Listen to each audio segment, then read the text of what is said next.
भगवान परमात्मा हा त्या ठिकाणी प्रसन्न होईल आणि आपण जे अन्न खाल्लेलं आहे ते अन्न काय होईल, पूर्ण परब्रह्म या संस्थेला प्राप्त झाल्यामुळं म्हणजे आपल्याला ते खाल्लं म्हणजे त्याचं जे कर्तृत्व आहे ते कर्तृत्वच आपल्याला अकर्तृत्वाकडे घेऊन जाईल. म्हणजे अशा पद्धतीने आपल्याला क्रिया करायचे, रात्रंदिवस नामस्मरण करायचे आणि नामस्मरणाने आपल्याला त्या मूळ पदाला पोचायचं. म्हणजे या व्यतिरिक्त दुसरं आपलं काही करायचंच नाही आहे. म्हणजे शास्त्र वाचणे याच्या ज्या बाकीच्या ज्या काही गोष्टी मी किती वेळा सांगत आलो की बाबा सांगायचे की शास्त्राला हातच लावू नका. कुठलंही तुम्ही जर शास्त्र घेतलं वाचायला आपण लागलो तर त्याच्यात तुम्हाला काय भेटणार नाही आहे.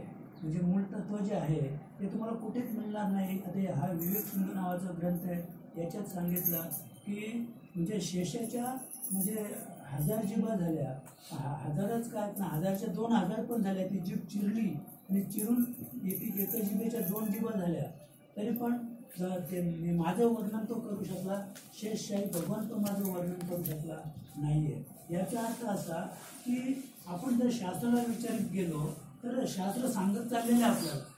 आपण देव कसा आहे, भगवंत कसं तुम्ही विचारित गेले ते शास्त्राला तर शास्त्र आपल्याला सांगत चाललेले कुठून बाहेरून. देव असं आहे, देव असं आहे, देवाचा रंग असं आहे, देवाला 4 हात आहे, देवाला 6 हात आहे, त्रिशूलधारी आहे, डमरूधारी आहे, म्हणजे वगैरे वगैरे. म्हणजे तो म्हणजे शास्त्र वेदाला सांगत चाललेले आहेत. पण जेव्हा मूळ स्थितीपर्यंत पोहोचलो तर त्यावेळेला त्याने वरात केले, वेदाने वरात केले. शेषाच्या म्हणजे 2000 जिभा झाल्या. याचा अर्थ त्यांना कळला नाही का? कळला त्यांना. असं आहे म्हणजे वेदांनाही नाही कळला अंतपार त्याचा, म्हणजे त्याचा अंतपार म्हणजे जो भगवान परमात्मा आहे तो व्यापक जी शक्ती आहे त्या शक्तीचा अंतपार आपल्यालाही कळला नाही आहे. म्हणजे वेदांनाच कळला नाही असं नाही आहे. तर आपलं आता आपण तरी सांगू शकू का की भगवान परमात्मा किती व्यापक आहे? नाही. म्हणजे ती त्याची व्यापकता शोधण्यासाठी आपल्याला व्यापक बनावं लागेल. म्हणजे वेद एवढा व्यापक झाला की तो सांगू शकला नाही. तुम्ही जेव्हा तत्स्वरूप व्हा असं. मग आता तुकोबांचं काय म्हणणं आहे, देव पाहावयाशी गेलो तर तिथे देवाची ओवणी ठेवलो. मग आता तुकोबांचं उद्दिष्ट काय होता की मी आधी देव पाहतो आणि मग तुम्हाला सांगतो देव कसा आहे. तुकोबांचं देव पाहण्याचं मूळ उद्दिष्ट असा होता की अनेकांना शंका होती की तुकोबा आपल्याला देव कसा आहे ते सांगतील. पण ज्याने 31 वर्ष वारी केली देवाचा शोध घेण्यासाठी आणि मग जेव्हा त्यांना देवाचा शोध लागल्यानंतर मग ते तिथे देवाची ओळी ठेवलं. मग तिथे देवच झाल्यानंतर मग आता सांगायला काय उरलं का? काहीच नाही उरलं. पुढे विठ्ठल. असं म्हणजे ज्याने देवाचा शोध घेतला, ज्याने देवाचं अनुभूतीने आकलन केलं तर त्याला विचारलं देव कसा आहे तर तो सांगू शकत नाही. देव कसा आहे तर देव कसा आहे तर त्यावेळेस त्यांनी काय केलेलं आहे, मौन धारण केलेलं आहे. म्हणजे शब्दातून ते शब्दातीत प्रक्रिया म्हणजे भगवान परमात्मा असं आहे. आता तुम्ही शब्दातीत झाल्यानंतर म्हणजे अनुभूतीने शब्दातीत झाल्यानंतर देव कसा आहे तुम्ही सांगू शकत नाही असं. कारण देव कसा आहे तर शब्दातीत ती प्रक्रिया आहे. म्हणजे तुम्ही शब्दाने ज्याचं वर्णन करू शकत नाही आणि ज्याचं तुम्ही शब्दाने वर्णन करता तो भगवान परमात्मा नाही असं. म्हणजे असं मूळ तत्व असं आहे. धनुर्धरे मोकलिले कांड हातोनी सुटले परी कर्म वेगे धाविनले गगन मार्गे. तीरंदाजाच्या कडून सोडली गेलेली कामठी म्हणजे बाण ही त्याच्या हातून सुटते मोकली होते, परंतु कर्माच्या वेगाने आकाशाच्या दिशेने धाव घेते. म्हणजे एकदा धनुर्धारी आहे, धनुष्य आपल्या हातात घेतलं आणि धनुष्य हातात घेऊन एकदा त्या तीराला बाण लावून एकदा ती म्हणजे आकडनं म्हणजे ती दोरी ओढली आणि इकडनं सोडली की सोडल्यानंतर त्याचं कार्य तिथे संपलेलं आहे. पण जे धनुष्य जे आहे ते काय झालं, त्या कर्माच्या वेगानं तुम्ही ज्या आवेशाने ती दोरी जितके वेगाने किंवा जितक्या ताकदीने ओढलेले तेवढे वेगाने तो बाण आहे तो पुढे उडलेला किंवा पुढे धावलेला आहे. तो कुठपर्यंत जाणार आहे, तो जोपर्यंत त्याची वेगाची शक्ती आहे तोपर्यंत तो जाणार आहे. नातरी कुळाल चक्राचा भवरा, जैसा भवे गरगरा, कर्म वेगाचा उभारा जव वेगी. त्याने मग कुंभाराच्या जे कुंभार मडकी घडवतो तर त्याचं जे चक्र आहे तर त्या चक्राला गती दिली जाते आणि गती दिल्यानंतर त्या चक्रावर ते मडकं तयार होतं आणि मडकं तयार झालं की लगेच तो हलूच ते मडकं काढून घेतो आणि मडकं जरी काढून घेतलं तर जे कुळाल चक्र जे आहे म्हणजे जे चक्राचा जो वेग आहे तो काही थांबलेला नसतो तरी तो फिरतच राहतो जरी ते मडकं काढून घेत नाही असं. अथवा कुंभाराच्या चाकाचा भोवरा हा जोपर्यंत त्याच्यात कर्मवेगाची उभारणी आहे तोपर्यंत सतत गरगर गतीने भोवती फिरत राहतो. तेत कर्माचा वेग सरे, तेत धाव अपयसयाची पुरे, ते बूज येणे ही प्रकारे देहस्थिती.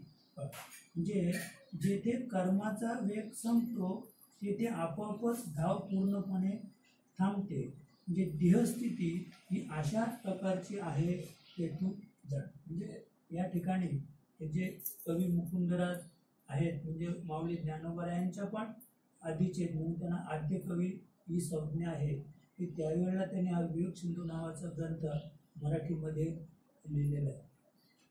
तर त्यांचं असं मत आहे की जेव्हा कर्माची गती कुंठित होते त्यावेळेला म्हणजे धाव ही आपोआप थांबते. म्हणजे कर्माची गती कुंठित होणं आणि मग कर्माची गती आणि धाव याच्यात थोडं मी कर्माची गती जी आहे ती स्थूलावर अवलंबून आहे आणि धाव जी आहे ती सूक्ष्मावर अवलंबून आहे. म्हणजे आता मग माझ्या मनाने ठरवलं म्हणजे मग ते स्थूलाने ठरवलं का नाही तर ते सूक्ष्माने ठरवलं थोडक्यात. म्हणजे म्हणजे अंतःकरण वृत्ती जी आहे ती सूक्ष्माची आहे असं. आणि म्हणून या ठिकाणी कर्माची गती आणि धाव याचा आपण जर विचार केला आता कर्माची गती म्हणजे जे कुळालाचं चक्र आहे ते थांबलं असं. आता कर्म थांबलं की धाव पण आपोआप म्हणजे कार्य पण कर्म थांबलं की कार्य पण थांबतं. पण कर्म वेगळं आणि कार्य वेगळं. कार्य ज्याला आपण म्हणतो तर ते सूक्ष्माकडून घडत असतं आणि कर्म जे आहे ते स्थूलाकडून घडत असतं. तर कार्याला मनाची गरज आहे आणि कर्माला स्थूलाची गरज आहे म्हणजे इंद्रियांची गरज आहे. म्हणजे मनाने ठरवलं आपल्याला जायचं आहे मनाने ठरवलं जायचं पण इंद्रिय जर म्हणजे पाय चालले नाही तर जाता येईल का नाही जेताना. म्हणजे मनाने जी क्रिया आपल्याला किंवा जे कर्म साध्य करायचे ते साध्य करण्यासाठी जेव्हा मनाला इंद्रियांची जोड घ्यावी लागेल असं. जसं मी म्हणजे की सूक्ष्मदेह जो आहे तर सूक्ष्मदेह हा निराधार आहे असं. म्हणजे सूक्ष्मदेहाची जी 17 तत्व आहे तर तो म्हणजे पराधीन आहे. सूक्ष्मदेह हा पराधीन आहे म्हणजे स्थूलदेहाची संगती त्याने केली तरच तो भोगता आहे. पण त्याला जे भोग्य जी वस्तू आहे ती भोगण्यासाठी त्याला स्थूलाची गरज आहे. स्थूलाची संगती जर केली नाही तर त्याला तो भोग घेता येणार नाही किंवा तो आनंद भोगता येणार नाही. प्रारब्ध कर्माचे निवेगे देहत्रये धावची लागे, ते सरले राहे उगे होय देव पासून. त्यांनी सुंदर सांगितलं की पूर्वजन्मात केलेल्या कर्माच्या वेगाने तिन्ही देहांची धाव निर्माण होते. तो वेग संपला की तो देह स्वस्थ राहून थांबतो हाच देहपात असे. आता आपण या ठिकाणी जन्माला आलेलो आहोत पण आपला जो जन्म आहे तर पूर्वजन्मात जे आपण काही पाप केलं असेल किंवा पुण्य केलं असेल आणि त्याच्याप्रमाणे आपल्याला आता देह निर्माण झालेला आहे हा देह प्राप्त झालेला आहे. मग त्या प्रारब्धवशे आता जे आपला संचार आहे तर आपल्याला ते ज्ञान नाही आहे. आता आपण इथे आलेलो आहोत समजा एकादशीला आता एकाच्या प्रारब्धात पंढरपूरला जायचं आहे एकाच्या प्रारब्धात आपल्याला वेळ नाही वेळ नाही ना तरी आपण आळंदीला माऊलीचं दर्शन घेऊन येऊ. म्हणजे एकाच्या प्रारब्धात आजच्या दिवसासाठी आळंदीचं दर्शन आहे तर एकाच्या प्रारब्धात आपण म्हणजे उलट्या दिशेने या ठिकाणी आलेलो आहोत. म्हणजे हे आपल्या प्रारब्धातच आहे प्रारब्धातच तसं लिहिलेलं आहे आणि त्याच्याप्रमाणे आपण वर्तन करत असतो. जसं आपण जर महाभारताकडे गेलो किंवा रामायणाकडे गेलो तर मग महाभारत हे सुद्धा व्यासमुनींनी म्हणजे पांडव जन्माला आल्यानंतर लिहिलंय का किंवा पांडवांनी ही सगळं कार्य केलं आणि समजा सगळं कार्य झाल्यानंतर, महायुद्ध झाल्यानंतर त्यांनी त्याची माहिती लिहिलेली आहे का व्यासांनी? किंवा राम जन्माला आला, समजा त्याचा पुढे अभिषेक होणार होता, तिथे व्यत्यय आला, राम वनवासाला गेला, सीता रावणाने चोरून नेली, ती रामाने सोडून आणली, पुन्हा 11,000 वर्ष रामाने अयोध्येवर राज्य केलं, आणि मग रामने धामाला गेला, आणि त्याच्यानंतर वाल्मिकाने रामायण लिहिलं, असं आहे का? नाही.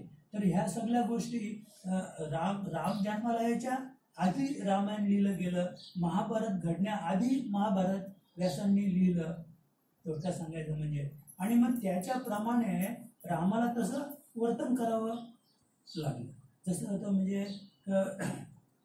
जेव्हा म्हणजे सुलोचनाचा पती इंद्रजित लक्ष्मणाच्या हाती मारला गेल्यानंतर, म्हणजे ती सुलोचना ही लक्ष्मणाची मुलगी आहे असं. मी जेव्हा लक्ष्मणाची आणि तिची भेट झाली तर तिने सांगितलं की बाबा तुम्ही मला वैधव्य आणलं असं, म्हणजे माझा पती म्हणजे तुमचं जावई तुम्ही मारला.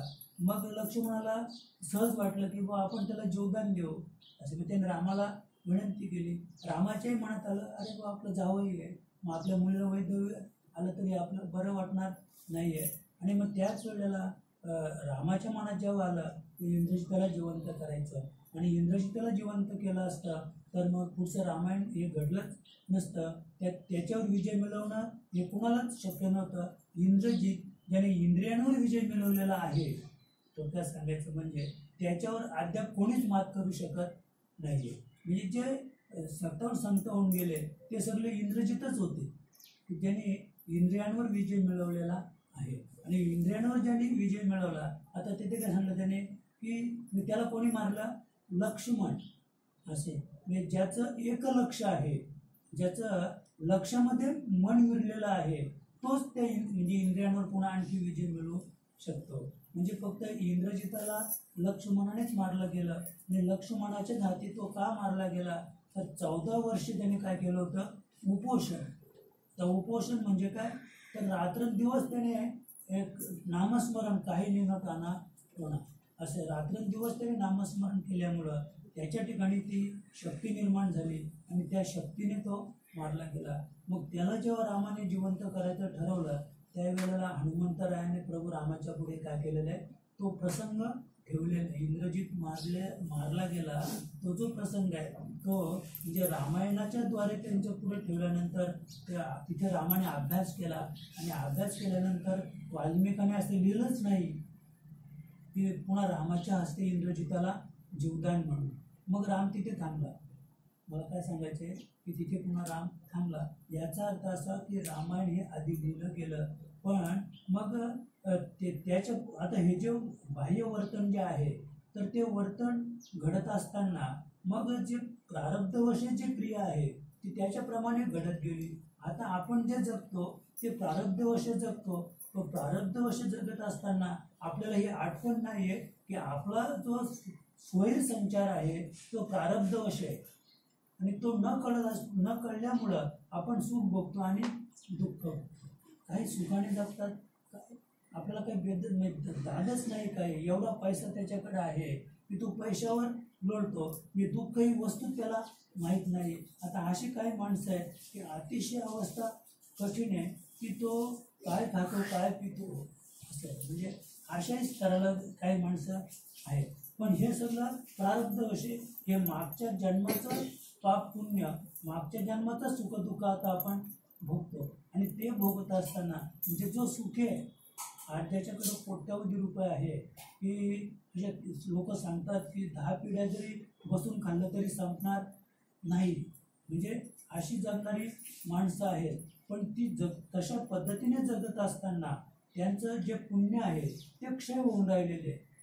म्हणजे जेव्हा तुम्ही सुख भोगता त्यावेळेला पुण्याचा क्षय आहे. पण नेमकं आपण तिथेच गडबड करतो. म्हणजे आता वास्तविक जर आम्ही जेव्हा सुख भोगतो, सुखाने जगतो, त्यावेळेला पुण्याचा क्षय आहे, तर आपल्याला दुःख व्हायला पाहिजे.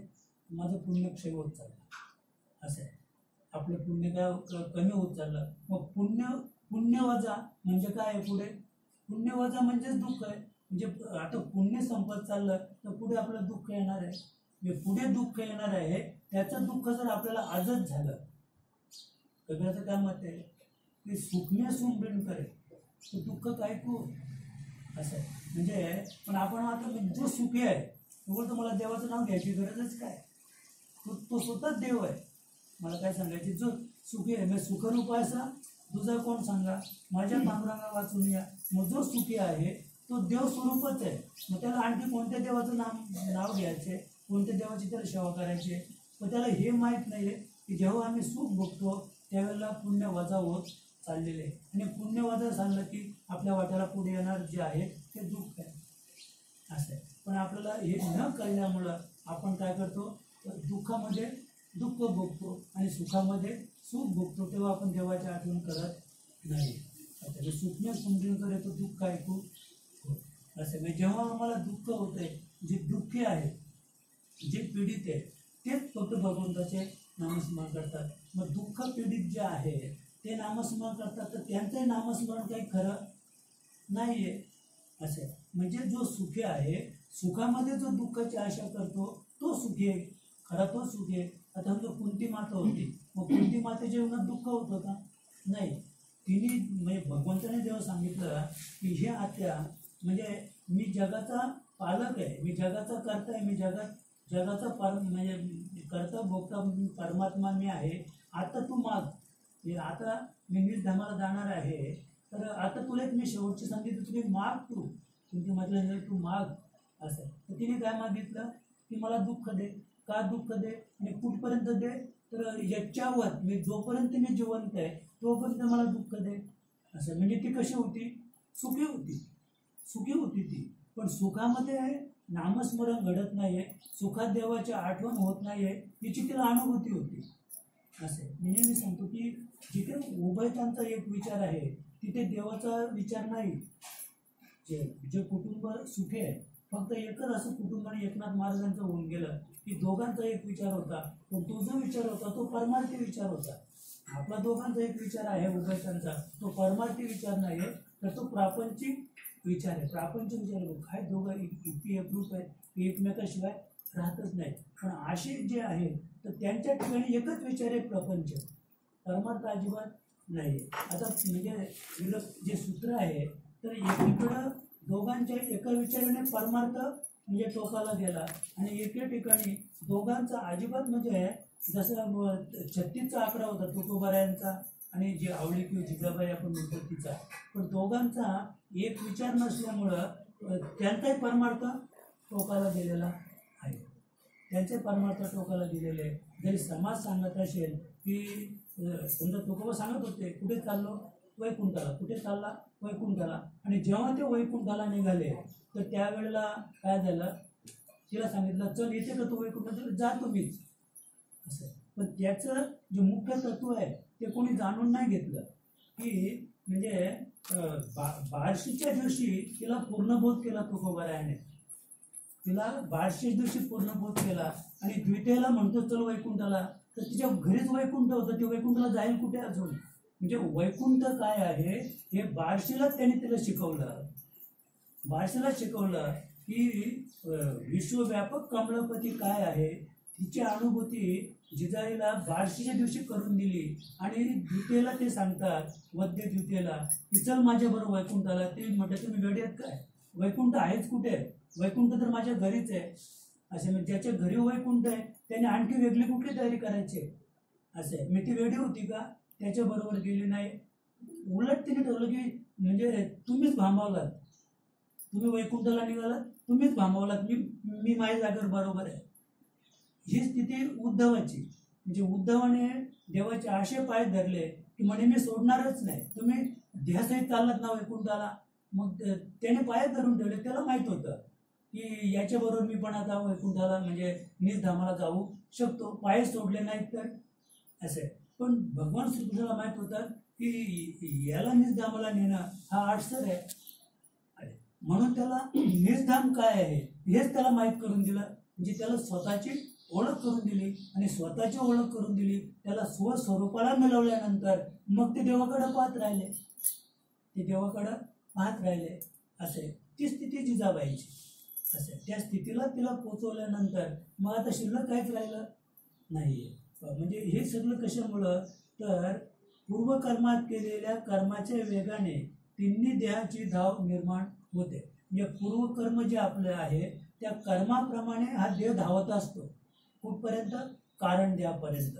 म्हणजे स्थूल, सूक्ष्म आणि कारण.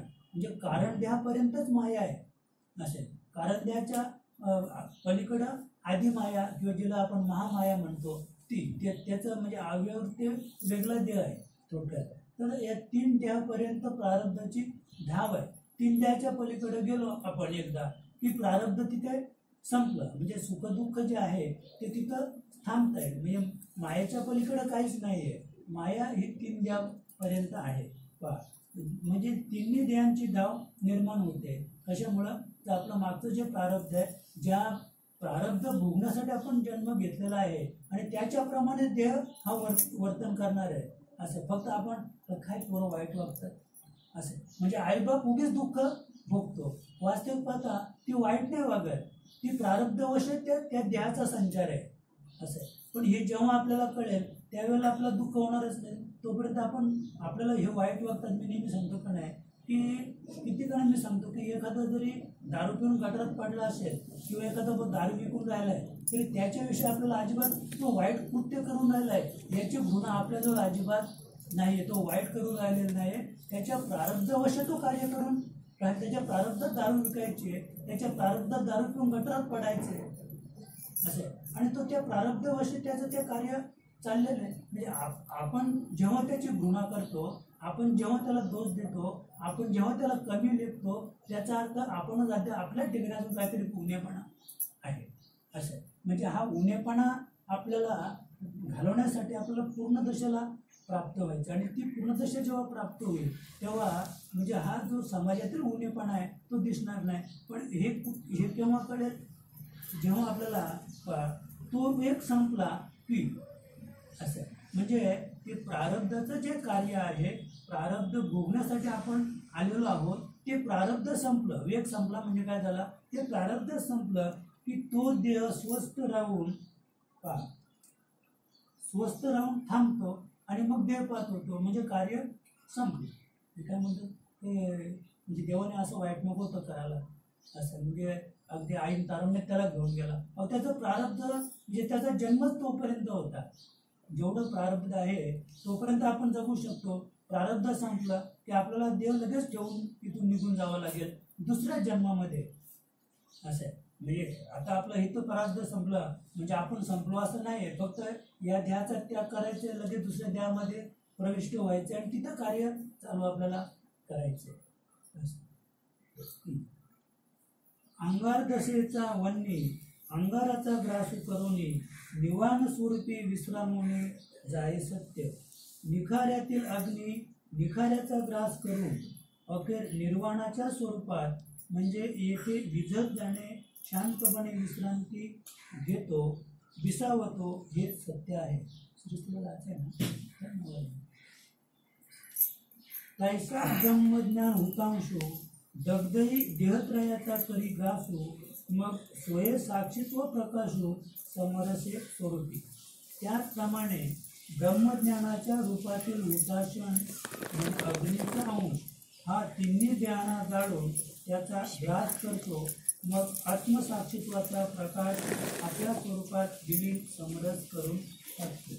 म्हणजे या ठिकाणी त्याने ज्याप्रमाणे लाकडाला आपण अग्नी लावला की तो अग्नी लाकडाला पेटवतो आणि त्या लाकडाची राख होईपर्यंत जिवंत असतो आणि एकदा लाकूडपणाला संपला की अग्नीचा पण काय होतो त्या ठिकाणी नाश होतो.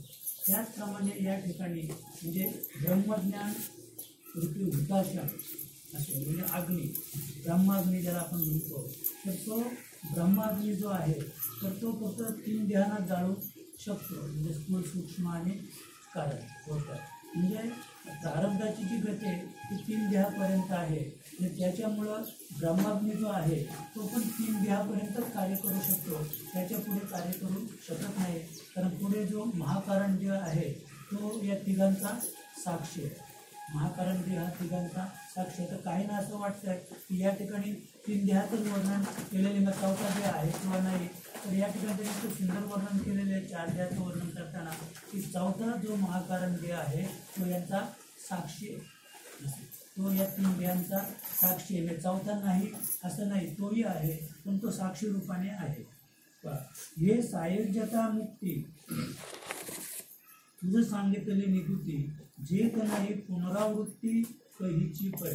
म्हणजे ही सायुज्यता मुक्ती तुला स्पष्टपणे सांगितली, तेथे जन्म मरणाची कधीच पुनरावृत्ती नाही असे समज. म्हणजे अशा पद्धतीने आणि आपण सायुज्य मुक्तीपर्यंत पोचलो म्हणजे 3 देहाच्या पलीकडे एकदा आपण गेलो की मग आपल्याला पुढे जन्ममरण नाही आहे. पण आपण त्या पद्धतीने 3 देहाचा अभ्यास केला पाहिजे, स्थूळाचा, सूक्ष्माचा आणि कारणाचा अभ्यास करून आपल्याला महाकारणात जायचे आहे. महाकारण हा 3 देहाचा साक्षी आहे आणि महाकारणाच्या पलीकडे आपण जेव्हा जाऊ तेव्हा आपण शिकलो असा त्याचा अर्थ आहे. आणि तिथपर्यंत आपल्याला अभ्यासाने नामस्मरणाने पोचायचं. तर याच ग्रंथामध्ये इतकं सुंदर सांगितलं आहे की जी साधनं आहेत, जी योगी अनेक प्रकारची आसनं किंवा बंधनं टाकून राहिलेले आहेत, साधनं करून राहिले आहेत, ते सगळी साधनं एका नामामध्ये म्हणजे विरलेली आहेत. तुम्ही नामस्मरण करा, नामस्मरणाने सगळी साधनं तुम्हाला प्राप्त होतील. पण आपण नामस्मरणा व्यतिरिक्त अन्य साधनं करू पाहतो आणि त्याच्यामुळे आपण नामस्मरणाला वंचित होतो. आणि हे कशामुळे आहे तर आपल्या ठिकाणी ते एक अज्ञान आहे, असं आपण हे केलं पाहिजे ते केलं पाहिजे. म्हणजे अनेक साधनांकडे आपण साधनांवर प्रेम करणं हे आपल्या ठिकाणी जीवाच्या ठिकाणी असलेलं एक अज्ञान आहे. आणि अज्ञानामुळं आपण साधनांना म्हणजे काय करतो प्राधान्य देतो. वास्तविक साधने जी आहेत तर ती नामामध्येच मुरलेली आहे. फक्त एक नामस्मरण करा, माऊलीने आपलं जगत दिलेलं आहे, त्यानंतर तर काहीच आपल्याला करायचं नाही आहे. सलोकता, समीपता, तिसरी ते स्वरूपता या तिहीचे या माथा वाजे कांबी काळाची. हे 4 मुक्तींच्या मध्ये सलोकता, समीपता आणि स्वरूपता या तिहींच्याही डोक्यावर काळाची कांब वाजत असते. म्हणजे थोडक्यात की स्थूल, सूक्ष्म आणि कारण या 3 देहापर्यंत काळ हा आपल्या मांडीवर बसलेला आहे आणि तिथपर्यंत माया आहे. जिथपर्यंत माया आहे तिथपर्यंत काळ आहे. आता या ठिकाणी त्याने 3 मुक्ती सलोकता, समीपता आणि स्वरूपता म्हणजे ह्या 3 मुक्तीपर्यंत आपण आहोत. तोपर्यंत काळाची आपल्यावर पगड आहे, म्हणजे काळ आपल्याला सोडणार नाही. आपण जेव्हा 3 मुक्तींच्या किंवा कारण द्यायच्या पलीकडे जाऊ तेव्हा पुढे काळाची सत्ता पुढे नाही आहे. चौथी सगुण सायुज्यता तेही जाण माया निर्मिता तरी या मुक्ती हे आता जने 7 मानसी. तर तेव्हा सांगतो बा सायुज्यता मुक्ती प्राप्त केली पाहिजे, सायुज्यता मुक्ती प्राप्त केली पाहिजे. जरी आपल्याला सायुज्यता मुक्ती प्राप्ती झाली तरीसुद्धा आपण मरणाची राहती चुकली असं नाही किंवा काळाची सत्तेतून आपण पारंगत झालो असं नाही आहे. तर सायुज्यता मुक्तीसुद्धा म्हणजे ही सुद्धा म्हणजे सायुज्यता मुक्ती हे सुद्धा एक बंधनच आहे असं. आणि ते बंधन आपल्याला तोडायचं आहे असं. म्हणजे तुकोबांचं काय मत आहे की अखंडित मुक्ती मागू लागा. अखंडित म्हणजे जी कधीच खंडित होत नाही. आता इथे खंडन आहे, हे 3 मुक्तीचं आपण खंडन करत जाऊ तेव्हा साहित्यता मुक्तीपर्यंत पोचू. साहित्यता मुक्तीला आपण जरी पोचलो तरी त्याचं पण खंडन आहे. तर 3 देहापर्यंत आपण गेलो, जरी महाकारणात गेलो तरी त्याचं पण आपल्याला खंडन करायचं. कारण म्हणजे जी कर्माची जी गती आहे ती अहम ब्रह्म आणि ब्रह्मास्मी. म्हणजे अहम ब्रह्म म्हणजे काय, अहम म्हणजे मी ब्रह्म आहे आणि ब्रह्मास्मी मी ब्रह्म मीच आहे असं. म्हणजे दोन्यांची क्रिया म्हणजे दोन्यांचा अर्थ एकच आहे.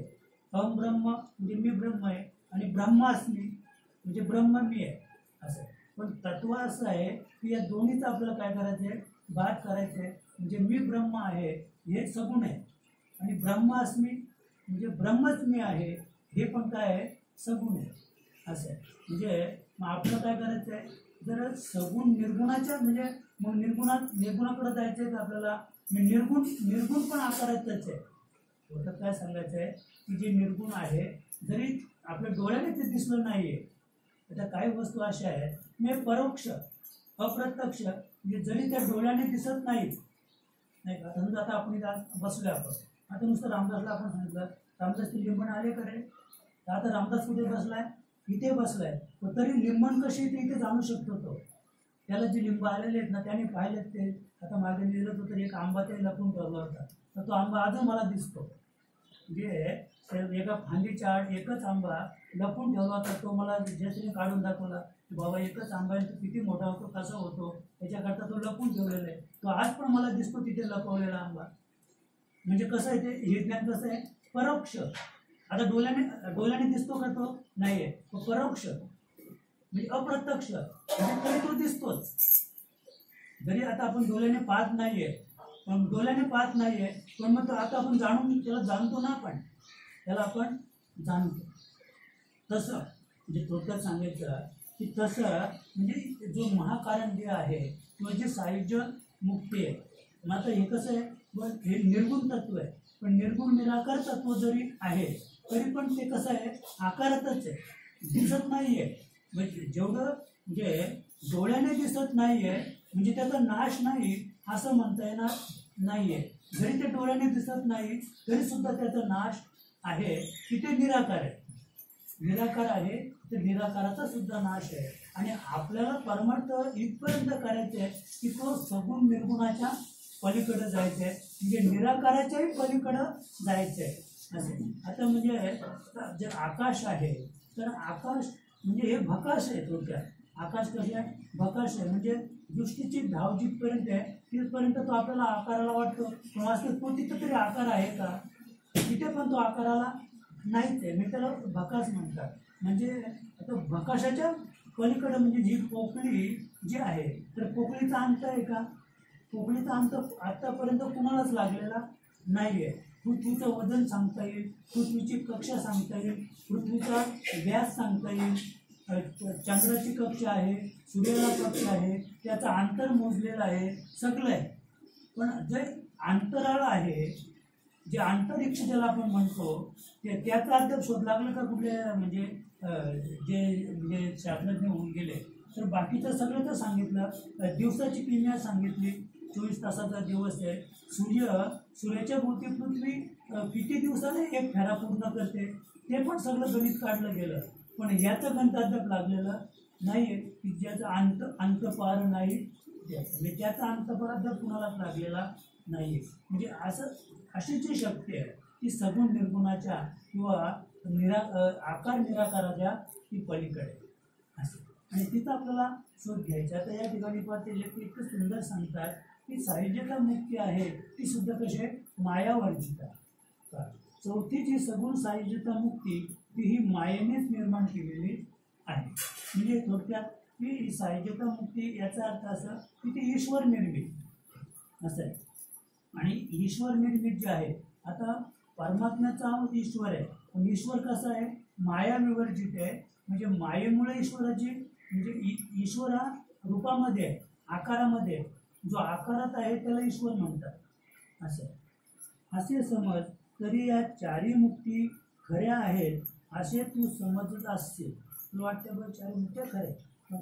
या मुक्तीची परिबंधन न चुके पुनरागमन, जय विजयाशी पतन सांगे कुठून आले. असं म्हणजे जरी तुम्हाला सायुज्यता मुक्ती जरी प्राप्त झाली तरी बंधन काही तुटणार नाही. कारण बंधन जे आहे, आता आपण जर साखळी पाहिली तर साखळीने आपल्याला समजा बांधलं गेलं तर ते बंधन तोडण्यासाठी प्रत्येक फासा तोडावा लागणार आहे का, नाही. म्हणजे एक फासा तोडला तर समजा एक साखळी आहे, समजा एका दरवाजाला लावलेली साखळी आणि त्या साखळीने तो दरवाजा बंद केले म्हणजे त्याला बंधन आलेले दरवाजाला की तो आपण उघडू शकत नाही. त्याला 100 फासे आहेत. त्याला किती फासे, 100 फासे. पण मग 100 फासे मोकळं करण्याचा आपल्याला त्या ठिकाणी कष्ट करावे लागणार आहेत का, नाही.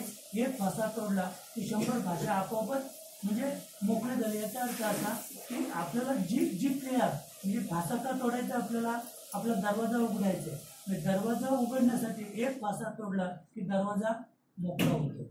तसं म्हणजे बंधनापासून उकळलेल्या गाठी देता आली मिठी सावकाश, म्हणजे एक नामस्मरण आपण केलं तर नामस्मरणाने जो एक बंधन आहे ते बंधन आपोआप तुटेल.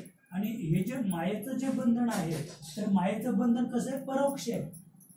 मायेचं बंधन कसं आहे, अप्रत्यक्ष आहे. पण अप्रत्यक्ष माया दिसते का, म्हणजे माया याचा अर्थच असं आहे की जे अस्तित्वात नाही, पण संपूर्ण विश्वाला तिने बांधून ठेवलेलं आहे.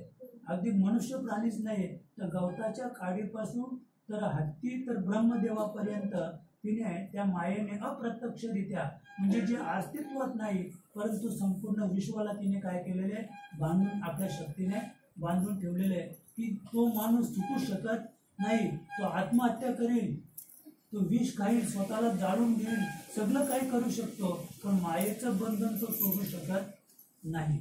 म्हणजे इतकं ते बंधन घट्ट आहे, मायेचं बंधन इतकं घट्ट आहे. का घट्ट आहे तर ते दिसत नाही. जर ते दिसतं, जर ते सगुण रूपाने असतं, माया ही जर आकाराला असती तर तिला कोणीही तोडू शकला असता, कोणीही तिला फाडू शकला असता, तिला कोणीही जाळू शकला असता. पण ती या त्रिगुणात्मक देहाला जाळू शकते. माया त्रिगुणात्मक देहाचा ती अंत करू शकते पण स्वतःचा अंत होऊ शकत नाहीये. म्हणजे असं तिचं ते म्हणजे अप्रत्यक्ष परोक्ष बंधन आहे. ह्या मुक्ती खऱ्या पण त्या बंधन आहेत.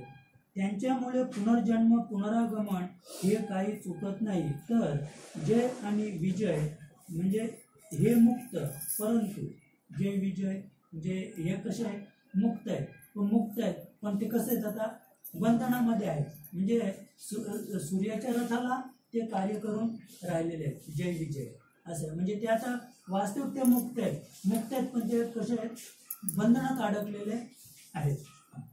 म्हणजे यांना सुद्धा पतन घडले, हे कोणत्या ठिकाणी आले सांग पाहू.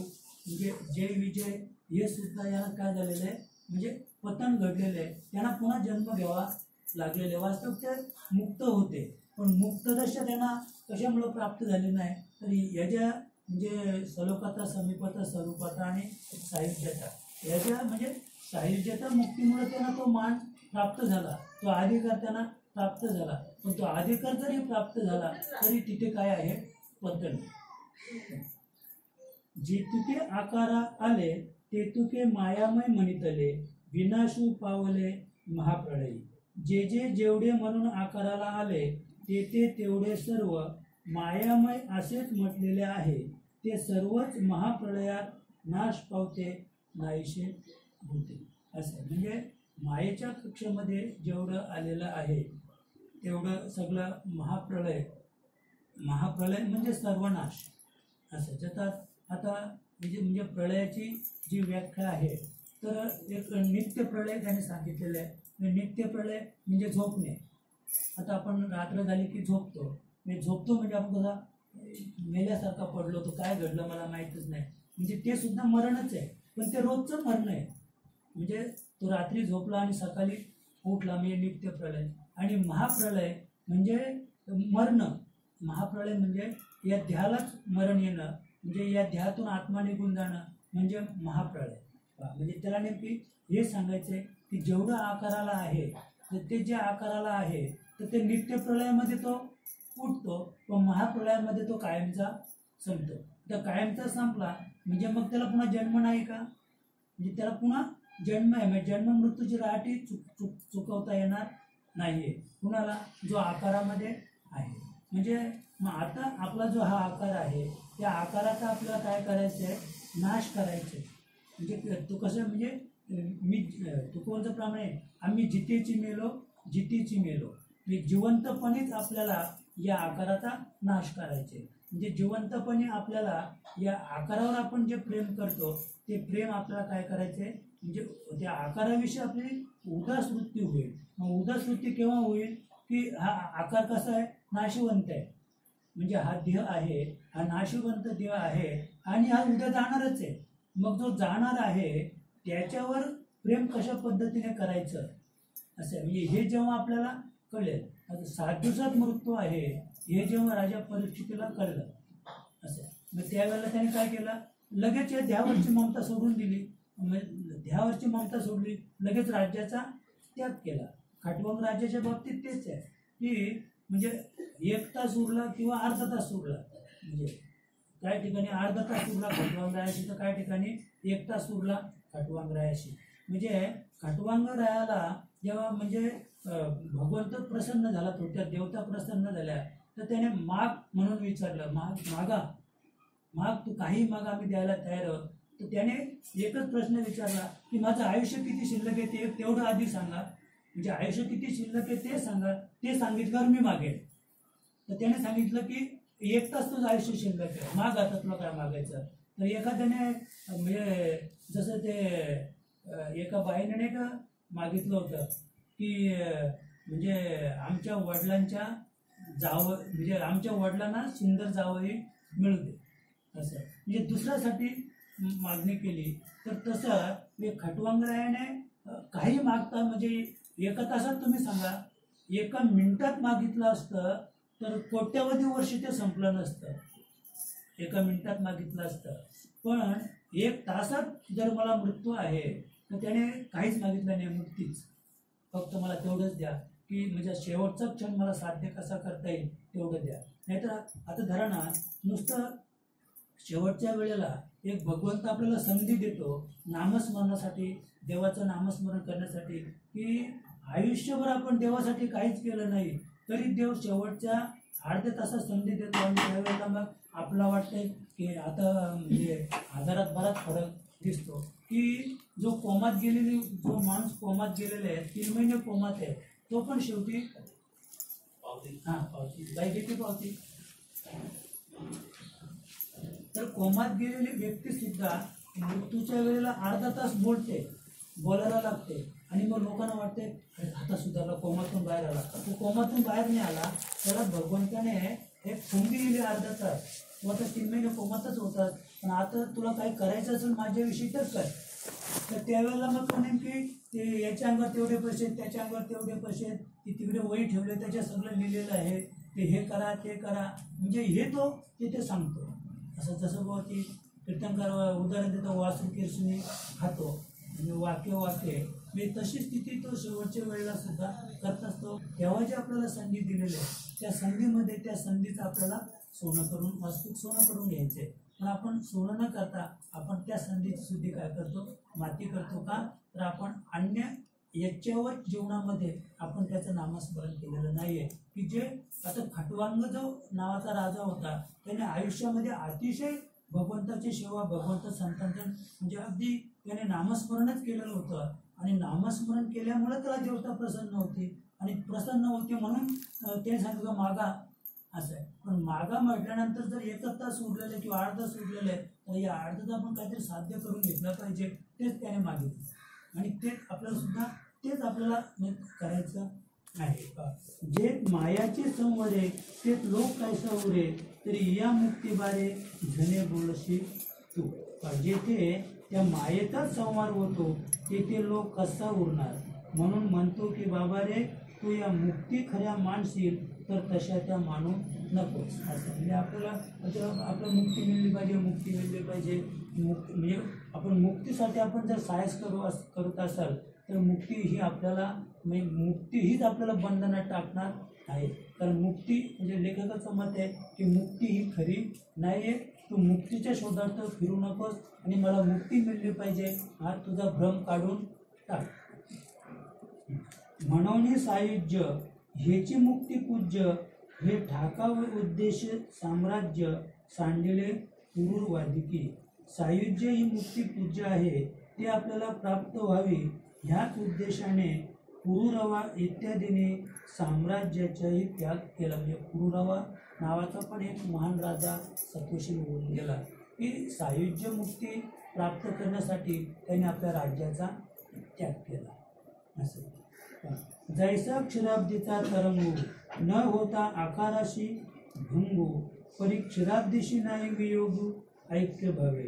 क्षीरसमुद्राची लाट ज्याप्रमाणे आकाराचा भंग न होताही क्षीरसमुद्राहून वेगळी होत नाही, वियोग पावत नाही, त्याच्याशी ती एकरूपच असते. असे म्हणजे समुद्रावर येणारी जी लाट आहे ती आधी समुद्रच होती. असं म्हणजे थोडक्यात की ती आधी समुद्र होती, जेव्हा तिची लाट निर्माण झाली त्यावेळेला तिला म्हणजे आकार आला आणि तो आकार नाश पावल्यानंतर पुन्हा ती काय झालेले समुद्रच झालेले. म्हणजे थोडक्यात तिथे आधी समुद्र होती, जेव्हा लाट होती तेव्हा पण ती समुद्रच आहे आणि लाटेचा नाश झाल्यानंतर पण ती समुद्र. जसं बुवा आता आधी पाणी आहे असं, आधी पाणी आहे त्याची प्रक्रिया केल्यानंतर बर्फ निर्माण झालं, त्याचं बर्फ आपण केलं तर आपण त्याला पाणी म्हणू का नाही का. म्हणजे एक बर्फाची लादी आणा, वास्तविक बर्फाची लादी आणा म्हणजे काय आणलं ते पाणीच आहे, फक्त थंड पाणी आहे. फरक फक्त एवढाच आहे की ते साधं पाणी नाही आहे, त्याला थंडी दिल्यामुळं त्याला आकार आलेला आहे. वास्तविक ते काय पाणीच आहे, पण आपण त्याला म्हणू का पाणी आणा म्हणून नाही असं. म्हणजे त्याला आकार आलेला आहे, ते आहे पाणीच. त्या म्हणजे त्या आकाराचा नाश झाला की ते पुन्हा काय होणार आहे पाणीच. म्हणजे जे थोडक्यात की जे आधी आहे आणि अंती आहे तो मध्य जे भासतंय तेच बंधनाला कारण आहे. म्हणजे म्हणजे आपल्याला हे शिकायचं आहे की जे आधी आहे आणि अंती आहे, मध्य जे भासतंय ते नाशकारक आहे, ते नाशवंत आहे. मग आता हे हा जो आपण जो संसार आहे किंवा आता हा जो देह आहे तो आधी होता का नाही, मग देहाचा त्याग केल्यानंतर आहे का नाही. मग मध्य भासतो, म्हणजे मध्य जो भासतो त्याला माया अविद्या म्हणतात. आणि या अविद्या मायेचा आपल्याला त्याग करायचे म्हणजे काय करायचे तर अविद्या माया ही मिथ्या आहे हे आपल्याला अनुभूतीने शिकायचे. असं नुसतं म्हणजे आपण ऐकून शिकलो मायामधून. आता कोण येत जो दारू पितो तो पण बोलतो अरे हा जाणारच आहे. म्हणजे देह जाणारं याशी काळोबा खाणारं हे आपल्यापेक्षा त्याला जास्त कळतंय. तो दारू पितो जो गटरात पडतो ना ज्याला काहीच ज्ञान नाही आहे परमार्थाचं, तुळशीची माल काय आहे, पंढरपूर काय, आळंदी काय आहे, संत काय आहे हे ज्याला माहीतच नाही त्याला आपल्यापेक्षा जास्त कळतंय की हा देव नाशवंत आहे, हा देव नाशवंत आहे, हा देव जाणार आहे हे त्याला जास्त कळतंय असं. पण जरी ते कळलं तर त्याचा उपयोग आहे का, उपयोग काहीच नाही असं. तर हे म्हणजे कळून वळलं पाहिजे, अनुभूतीने आपलं कळलं तरच आपण ते जाणू शकतो. आणि मग जाणून घ्यायचं असेल तर जाणतेने गुरु पाहिजे असं. म्हणजे आपण गुरुची सेवा केली, गुरुला शरण गेलो तरच आपल्याला ते तत्व कळणार आहे. दैसा मृत्यू न होता देहासी आहे ब्रह्मसायुज्य जीवनमुक्तासी मा देह पातू झाले या तयासी काही आण म्हणू येईल. त्याचप्रमाणे देहाला मृत्यू न येताही जीवनमुक्त असलेल्याला ब्रह्मसायुज्यता प्राप्त होते. मग देह पडल्यानंतर तरी त्याला दुसरे असे काय म्हणता येईल. काय सांगितलं त्याने की आता प्रत्येक माणूस हा सायुज्य मुक्ती मिळली पाहिजे म्हणून त्या सायुज्य मुक्तीच्या पाठीमागे लागलेला आहे. पण या ठिकाणी सांगतात की देहाला मृत्यू न येताही असं. म्हणजे तो आधी क्षीराब्दी आहे, क्षीराब्दीवर लाट आलेली आहे आणि लाटेचा नाश झाल्यामुळं पुन्हा ती पुन्हा तो समुद्ररूपच झालेला आहे.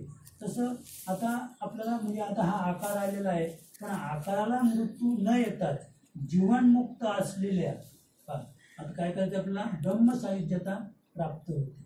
असं आपल्याला काय करायचं आहे जीवनमुक्त म्हणजे मुक्तदशा आपल्याला प्राप्त करायचे आणि मुक्तदशा प्राप्तीसाठी ब्रह्मसायुज्यता असं आहे. म्हणजे सायुज्यता आणि ब्रह्मात म्हणजे सायुज्यता मुक्ती आहे ती या देहाला आहे, जे 4 मुक्ती आहेत ते या ध्यासाठी आहे.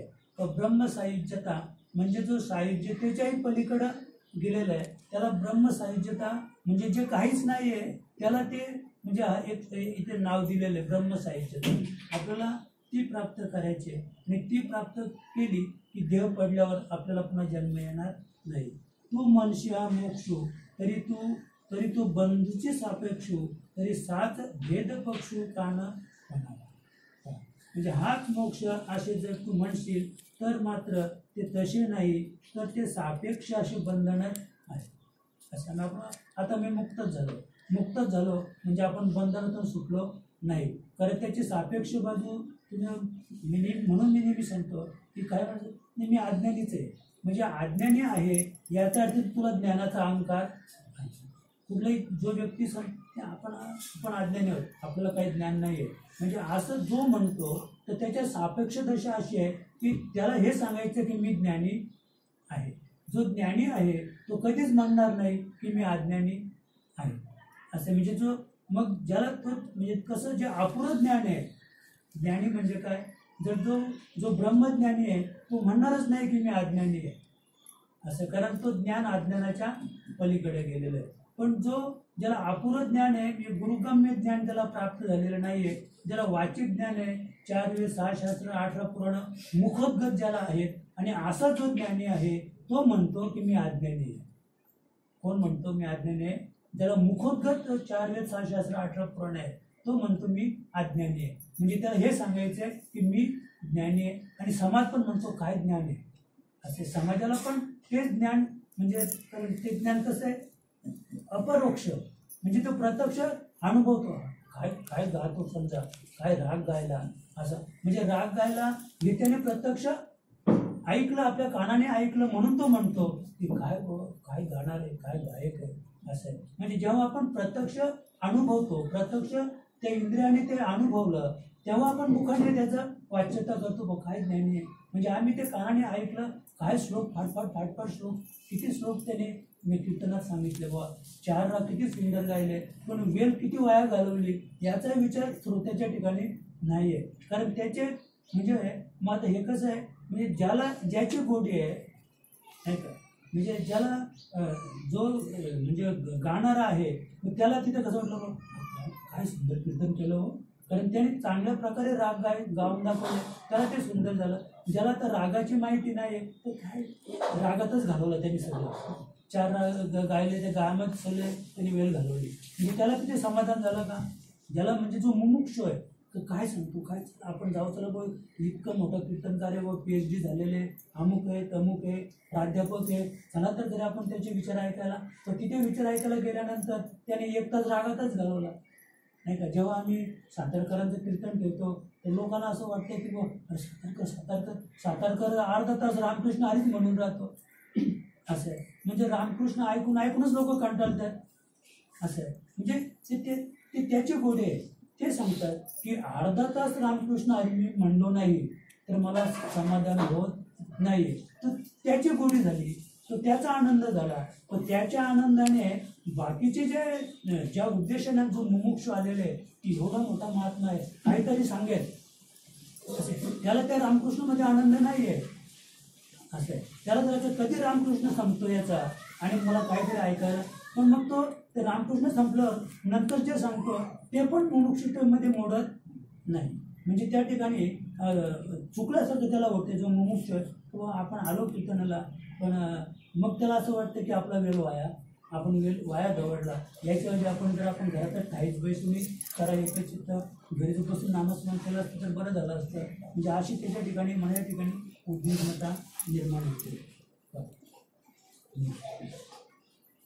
जिथे तेत परिहरू सांगेल, जेत लटकेचे बंधन तेत मोक्षाचे कवण साथ मागे. म्हणजे तिथे त्यांचे निराकरण करतो, ते बंधनच तेथे लटके आहे, ते मोक्षाला खरे सत्य कोण मागे असं. आत्मेयाशी जव बंधन ते तो प्रसिद्ध अज्ञान, तेयाशी ते लटिके पण सांगितले विस्तारे. आत्म्याला जे बंधन आहे ते तर अज्ञान आहे हे प्रसिद्धच आहे. म्हणजे आत्मा बंधनात अडकलेला आहे. वास्तविक आत्मा हा बंध मोक्षाच्या पलीकडे असं आहे. म्हणजे तो बंधन आहे, त्याला बंधन नाही आणि त्याला मुक्तदशा सुद्धा नाही, तो मुक्तदशेच्या पण पलीकडे. पण अज्ञानामुळे अविद्येमुळे त्याला ते बंधन पडलेलं आहे. आणि आत्म्याला जे बंधन पडलेलं आहे ते बंधन खरं आहे का? खरं नाही आहे. म्हणजे ते बंधन सुद्धा कसं आहे, खोटंच बंधन आहे. खोट्या बंधनामध्ये मिथ्या बंधनात आत्मा अडकलेला आहे. त्याचा खोटेपणा पूर्वीच विस्तारपूर्वक सांगितलेला आहे. म्हणजे आत्म्याला अज्ञानाचे बंधन असते आणि अज्ञान हे मिथ्या आहे असं. म्हणजे वास्तविक पाहता आत्मा हा बंधनातीत आहे, पण खोट्याच बंधनात तो अडकलेला आहे. अज्ञान सत्य होते तरी कैसे पा फिटते, आणि मोक्षू यांनी मते सांगे केवी घडे. म्हणजे अज्ञान जर सत्य असतं, म्हणजे अज्ञान हे खरं असतं तर ते नाहीसे कसे झाले असते. मग अज्ञानाचा ऱ्हास झाला नसतं. असं म्हणजे आता माझं अज्ञान गेलं याचा अर्थ ते खरं नाही आहे, कारण सत्याला नाश नाही आहे. जे सत्य आहे त्याला नाश नाही आहे. आता आपण समजा एक जग म्हणजे शंकराचार्यांनी तत्वज्ञान सांगितलं की जग मिथ्या ब्रह्म सत्य असे. मग आता जग मिथ्या आहे तर याचा अर्थ जे मिथ्या आहे त्याचा नाश आहे. मग जग कसं आहे मिथ्या आणि ब्रह्म हे सत्य.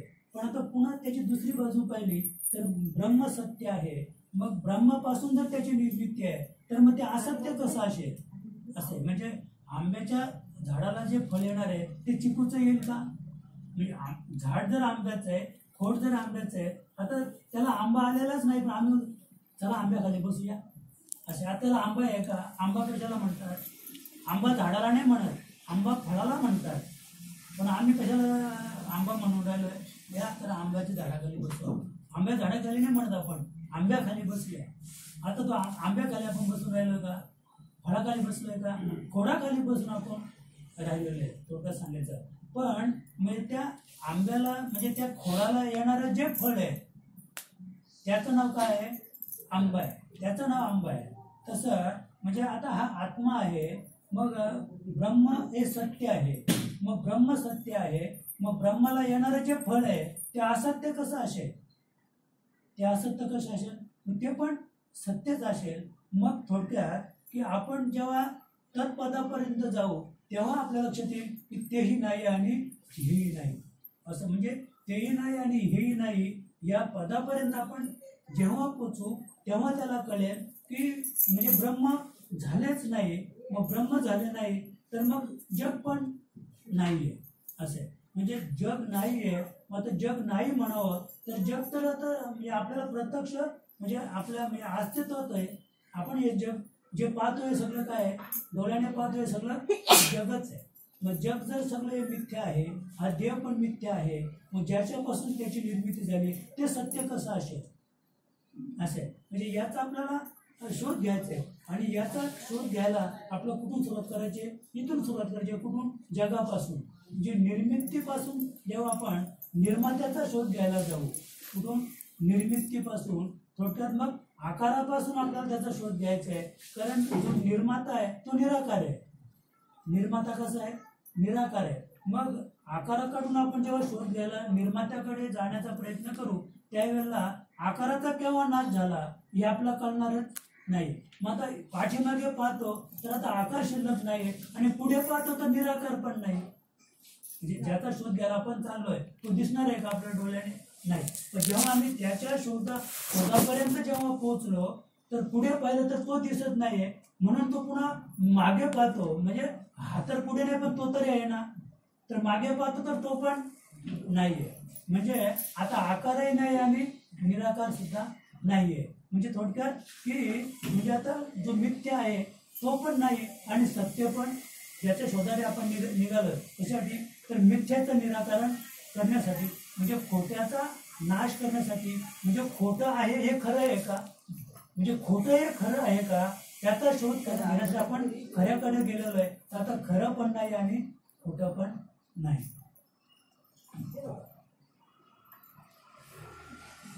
बंधन हाच जर मोक्ष म्हणून पाहायचं ठरलं तर या मताचे अज्ञानविषयक मत कार्यच काय उरते. तेव्हा आता हे अज्ञान तिन्ही काळी मिथ्याच आहे असे ठरले. म्हणजे अज्ञान जे आहे तर ते म्हणजे भूतकाळ भविष्य आणि वर्तमान तिन्ही काळी अज्ञान हे कसं आहे? मिथ्याच आहे, खोटंच आहे. म्हणजे अज्ञान हे सिद्ध होत नाही. बंधू मोक्ष पाहे येणे मते काज काही, आता असो हे कालत्री अज्ञान मिथ्याच आहे ते. अनेक जे बंधने ते जलिनली ज्ञाने तेयाशी सत्यत्व कवणे प्रकारे होईल. आणखी जे कोणती बंधने असतात ती ज्ञानाने जलून नाहीशी होतात त्यांना सत्यत्व कोणत्या प्रकाराने येईल असे. मी आता बाकीची जी काही बंधनं आहेत अज्ञानाव्यतिरिक्त ती सत्यत्वाने काय होते? जळून जाते असे. घाईचा गावची नाही ते शिव पुसशी काही म्हणवणे अज्ञान मिथ्या जाणे आत्मयासी. आता गावातच ठिकाणा जिथे नाही आहे तर त्या गावाची शिव कुठे आहे हे काय आपलं म्हणजे शिव केव्हा कळेल? गाव असेल तेव्हा शिव पहा. जेथे त्याची शिव काय विचारतो म्हणून आत्म्याबाबत अज्ञान हे मिथ्या आहे असे जाणे. असं म्हणजे थोडक्यात की आत्म्याला अज्ञानाचं बंधन नाही आहे. म्हणजे आत्मा हा अज्ञान किंवा विज्ञानाच्याही पलीकडे आहे. आत्मा हा नित्य आहे असं आहे. म्हणजे जो नित्यच आहे, जो म्हणजे आभास रूप आहे, तर त्याला कुठल्याही प्रकारचं बंधन नाही आहे. बंधन कशाला आहे? आकाराला बंधन आहे. अविद्याकल्पित बंधन, विद्याकल्पित मोक्षदान, दोयीशी मिथ्यत्व जाण माया मयेची असं आहे. आता हे मोक्ष कोणाच्या दृष्टीने खरा आहे? ज्ञानाच्या दृष्टीने. ज्याला ज्ञान झालं आणि आता मुक्तच झालं असं आहे. म्हणजे कित्येकांना मोक्षाचा आनंद आहे, मुक्त दशेचा कित्येक लोक आनंद भोगतात. कोण? जे ज्ञानी आहे तो आता मुक्तच झालो, पण तो मुक्त नाही आहे. आपल्याला त्या म्हणजे मुक्त दशेच्या पलीकडं त्याचं बंधन हे अविद्येच्या कल्पनेतून निर्माण झालेलं आहे. म्हणजे जिथे अविद्या आहे, माया आहे, तिथे तो बंधनात आहे. म्हणजे बंधनात जिथे आहे तिथे तो दुःख भोगतो. दुःख कशामुळे भोगतो? तर मायेमुळे तो दुःख भोगतो, अविद्येमुळे तो दुःख भोगतो. म्हणजे दुःख हेच मायेचं बंधन आहे. मग मोक्ष हा विद्येने कल्पनेतून काढलेला आहे असं. मग आता जो अज्ञानी आहे त्याला वाटतं आपलं ज्ञान झालं पाहिजे. त्याला काय वाटतं? ज्ञान झालं पाहिजे. म्हणजे अज्ञानाचीच ही एक उन्नत दशा आहे. ज्ञान ही अज्ञानाची उन्नत दशा आहे, पण ती काय आहे? दशाच आहे. म्हणजे अज्ञानाची ती एक दशाच आहे, पण ती अज्ञानाची उन्नत दशा म्हणजे ज्ञान असं आहे. परंतु तरीही दोहोंना मायामयत्व आणि मिथ्यात्व आहे असे समज असं आहे. म्हणजे जरी ती ज्ञान ही उन्नत दशा जरी असली तरी सुद्धा त्याच्या ठिकाणी सुद्धा काय आहे? मायामयत्वच म्हणजे अविद्या ही दशा त्या ठिकाणी आहे. जसं आता मी नेहमी सांगतो की म्हणजे इतर ज्या योन्या आहेत त्याच्यात जो आत्मा आहे तर तो कसा आहे? मूढात्मा आहे. म्हणजे त्याला भगवंताचं ज्ञान होणार नाही किंवा भगवंताचं ज्ञान होईल हे तत्व त्याला त्या ठिकाणी उद्युक्त नाही आहे. म्हणजे ते जे म्हणजे माझं ज्ञान होण्याची जी प्रक्रिया आहे ती एक मनुष्य देहामध्ये आहे. म्हणून मनुष्य देहात आता या देहात जो आत्मा आहे तो उन्नत आहे. तो आत्मा कसा आहे? उन्नत आहे. म्हणजे पाप पुण्य समान झाल्यानंतर मनुष्य देहाची प्राप्ती आहे हे जरी आपल्याला मान्य आहे, तरी मागचं जे प्रारब्ध आहे ते आहेच. ते भोगण्यासाठी हा देह प्राप्त झाल्यामुळं आता आत्मा उन्नत आहे, मग त्याला मुक्ती किंवा मोक्षच मिळाला पाहिजे, तो मोकळाच व्हायला पाहिजे. पण तो तरी सुद्धा तो उन्नत दशा आहे. त्याला तो या देहात जरी आला तरी त्याला ते ज्ञान प्राप्त करूनच घ्यावं लागेल. ते ज्ञान प्राप्त करून घेतलं नाही तर आत्म्याला पुन्हा काय होणार आहे? पुन्हा जन्म मृत्यूची राहटी किंवा त्याला पुन्हा मूढ दशाही प्राप्त होणार आहे. म्हणजे त्या मूढतेतून म्हणजे या अज्ञान दशेतून आपल्याला जर बाहेर निघायचं असेल तर फक्त एकच की दिनरजनी हाची धंदा गोविंदाचे पोवाडे असे रात्रंदिवस आपल्याला नामस्मरण करायचे. आणि रात्रंदिवस ते नामस्मरण कशा पद्धतीने केलं पाहिजे त्याच्यासाठी आपल्याला सद्गुरू वाचूनी सापडे ना सोय धरावे ते पाय आधी आधी. आपण कोणत्याही सद्गुरूला शरण गेलो, कुणालाही शरण गेलो, कुणालाही आपण गुरु मानला तर आपलं हे ध्येयाचं साफल्य किंवा जे आपल्याला या नाशवंत ध्येयाचं सोनं करून घ्यायचं ते तसं होणार नाही आहे.